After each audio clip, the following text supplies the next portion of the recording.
Saya di Kominfo kan tegas. Budi Ari itu kompetensi dia di Kominfo tuh apa? Mungkin ngerti teknologi aja kagak dia. Gimana dia bisa memimpin kalau ternyata anak buahnya ternyata malah dukung judi online? Oh enggak. Kalau dari Kominfo saya pastikan udah nggak ada. Dari Kominfo sudah nggak ada. Terus sekarang anak buahnya dia, tangan kanannya dia, digerebek. Kan malu bang kalau kayak begitu. Malu-maluin pak. Ya ilah. Ya, ini udah oknum. Sifatnya udah oknum loh.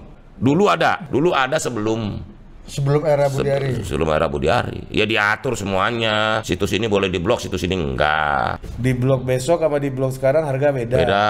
Ya ilah. Malu-maluin pak. Anak buahnya ternyata malah dukung judi online. Karena dia aja nggak ngerti tentang komputer. Kominfo itu kan sebenarnya dagelan, Pak. Assalamualaikum warahmatullahi wabarakatuh. Berjumpa lagi bersama saya di Mas TV Channel. Mantan Menteri Menkominfo Budi Ari nampaknya makin hari makin terpojok ya. Dengan adanya kasus yang menyeret-nyeret namanya soal tertangkapnya 11 mantan staf Menkominfo yang sekarang berubah menjadi Menkomdiki, Budi Ari makin hari makin tertampak tidak bisa mengelak, dan pada kali ini seorang lawyer yang cukup terkenal yang sering mengkritik dengan keras, yaitu adalah Alvin Lim, membongkar jejak digital Budi Ari selama bekerja di Menkominfo. Bahkan Alvin Lim mengatakan bahwa Menkominfo itu sebagai dagelan.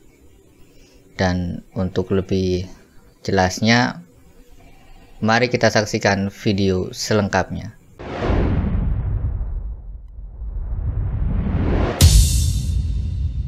Saya di Kominfo kan tegas. Nggak ada cerita.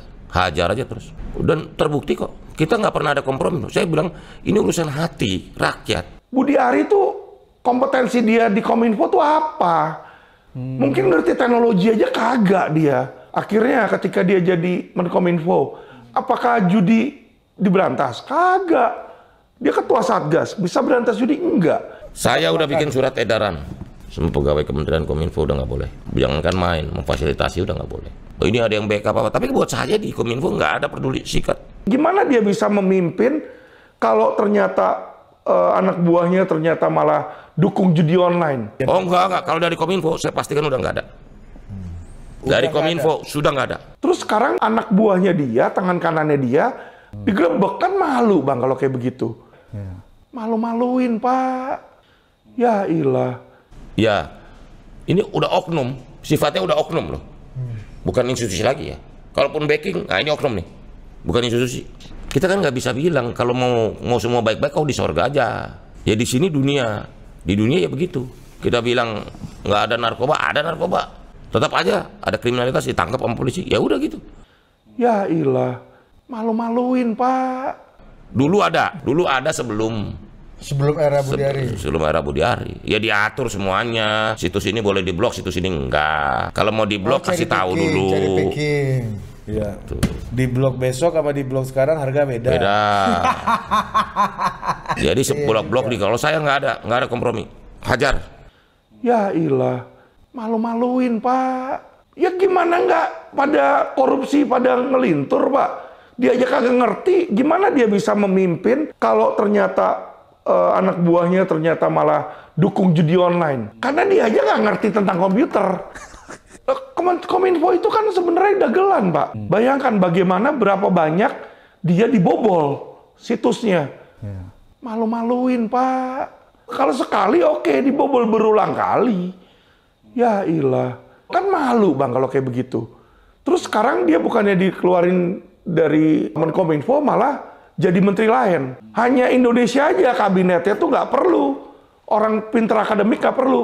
Saya bingung makanya yang dilihat tuh apa. Biasanya orang tuh dilihat akademiknya dulu, pinter nggak secara akademik. Kedua baru experience-nya pak. Experience-nya dia pernah nggak kerja di bidang yang sama. Pengalaman dong, iya dong. Sekarang Bapak cari supir. Interview saya, tanya Pak Alvin pernah belajar nyetir? Nggak pernah Pak. Pernah nyupir? Nggak pernah Pak. Terus Bapak punya mobil Mercy mau dikasih ke saya untuk saya nyetir? Saya nggak pernah nyetir Pak. Kan nggak mungkin Pak. Ini sama, lu nyetir, tapi yang lu setiri sebuah negara atau sebuah kementerian. Ya gimana nggak pada korupsi, pada ngelintur Pak? Dia aja kagak ngerti. Bukan dulu satu tempat di tempat kita, semua orang berebutan masuk situ. Sekarang semua nggak ada yang mau masuk situ. Ya karena mungkin udah kering. Jadi satu tempat. Dan dipelototin pula Pak. Iya kan? Dulu rebutan mau masuk tempat itu. Sekarang pada nggak mau. Artinya apa? Udah nggak ada lagi kan? Saya kasih tau abang ya, saya tuh udah dipanggil sama beliau 2 kali. Si Budiari? Sama Budiari. Jadi beliau minta saya masuk jadi tim Satgas Pemberantasan Judol. Dia tanya, saya bersedia nggak? Saya bilang, saya bersedia. Kita udah ngisi form apa semua segala macam, udah diwawancara rame-rame di situ kan. Oh, banyak orang ya? Ya, dia bilang, yaudah Pak, minggu depan saya minta suratnya dari Presiden untuk pengangkatan Bapak sebagai staf dan jubirnya Menkominfo. Saya tunggu 1 minggu, 2 minggu, sebulan saya tanya, kok kagak ada jawabannya. Ternyata sekarang saya baru tahu. Dia takut masukin saya ke situ karena bisa saya obrak-abrik itu judolnya. Ya kalau ternyata dia mau backup maling ya jangan masukin saya. Situ udah bener dia nggak panggil saya. Ya karena memang tidak ada niat pemerintah itu untuk memberantas, itu nggak ada. Dan dia mau coba buktiin ke masyarakat bahwa seolah-olah nih loh saya menegakkan hukum. Kagak ada Pak. Itulah Pak, makanya Indonesia itu nggak heran kalau nggak banyak orang-orang luar negeri mau invest di sini Pak. Selain nggak ada kepastian hukum, ya pejabat-pejabatnya nggak kompeten Pak. Sorry, saya bicara ini belak-belakan, bukan saya benci, tapi saya memberikan kritik supaya mereka bisa membangun. Saya waktu itu pilih Prabowo, tapi jujur melihat apa yang terjadi sekarang, 1000% saya kecewa sama Prabowo. Walaupun ini belum berjalan Bang, tapi saya sudah bilang di podcast saya sebelumnya, kita bisa melihat bagaimana nantinya gebrakan Prabowo dari susunan kabinetnya aja, udah nggak usah jauh-jauh. Iya dong, kalau saya punya jenderal, orang bisa lihat jenderal saya siapa. Kalau jenderal saya isinya maling sama orang goblok, ya kan nggak mungkin bagus saya punya grup. Kenapa saya bilang maling? Saya bilang maling karena kebanyakan di situ adalah pertama Bang, mereka itu adalah orang-orang partai yang punya konflik kepentingan. Kedua adalah mereka orang yang tidak kompeten pada kerjanya. Jadi misal gini, abang misalnya sakit jantung. Saya lawyer, jago lawyer. Tapi saya nggak pernah sekolah tentang jantung. You sakit jantung, mau nggak yang bypass saya? Berani nggak? Nggak berani kan?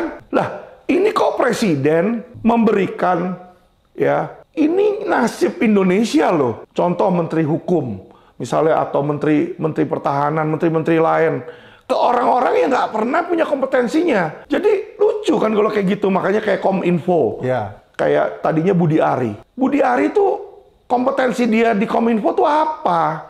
Mungkin ngerti teknologi aja kagak dia. Oke lah kalau bikin ormas, bikin apa dia jago lah, ya kan. Tapi kan yang saya bilang nggak punya kompetensi pada hal tersebut. Nah akhirnya ketika dia jadi Menkominfo, apakah judi diberantas? Kagak. Dia ketua Satgas, bisa berantas judi? Enggak. Malah sekarang kelihatan anak buahnya dia, tangan kanannya dia, digerebek. Kan malu Bang kalau kayak begitu. Terus sekarang dia bukannya dikeluarin dari Menkominfo, malah jadi menteri lain.